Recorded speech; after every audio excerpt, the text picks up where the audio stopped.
On the surface, it looks like any other city. The business district where many people are employed has restaurants, banks, and retail stores. There are schools and universities where people pursue and further their education. There are varying residential areas where families live their lives and raise their children, probably similar to the place that you call home, right? But there is one huge difference.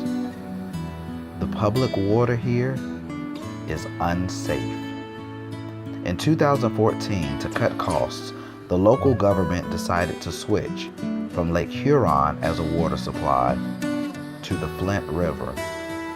The Department of Environmental Quality did not properly treat the water in violation of federal law.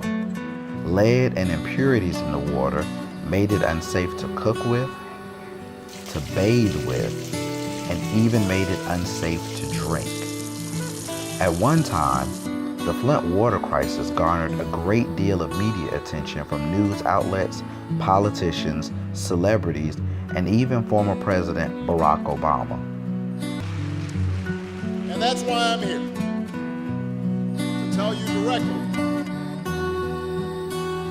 that I see you and I hear you, and I want to hear directly from you about how this public health crisis skipping the Oscars tonight and disrupted instead your lives. lending their star power to the people of Flint, Michigan. In April of 2014, the city of Flint switched its water source from the Detroit system to the Flint River. It's been a nightmare ever since. My water's been brown since this. The rashes, the hair loss, the muscle stiffness, the soreness. My family broke out in a rash that we were told looks like scabies, but it wasn't scabies. The water going into many homes throughout the city. But long after the media frenzy began to die down, the problem continued. Water in Flint, Michigan is still unsafe for consumption, yet residents are forced to pay high water bills for water they can't even drink.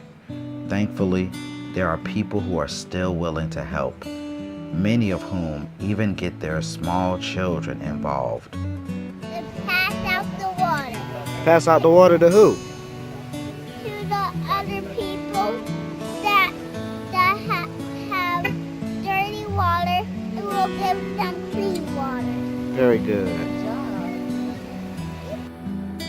Groups of individuals gather pallets of clean bottled water and distribute them in low-income areas to families who are still desperately in need of fresh water. Many of the residents are disabled and have no other means or transportation to get the water they need themselves. Volunteers literally travel door to door and take water to grateful residents.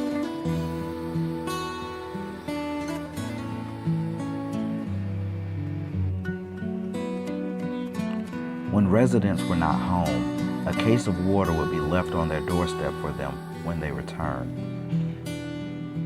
Volunteers would then drive in a caravan to other parts of the complex to continue delivering water, stopping every few moments, unloading more cases, and then moving on.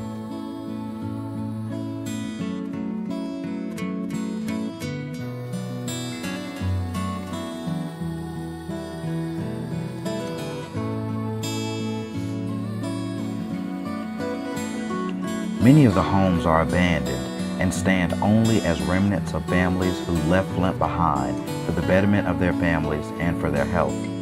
However, there are still several families that are unable to move. With 41.2% of residents living below the poverty line, many families are in essence trapped in a situation without fresh water and little to no government assistance. You may think we're talking about a third world country where these atrocities are happening, but sadly, it's happening right here in America. Will you help? Spread awareness by sharing this video and join in the fight by donating your time and resources.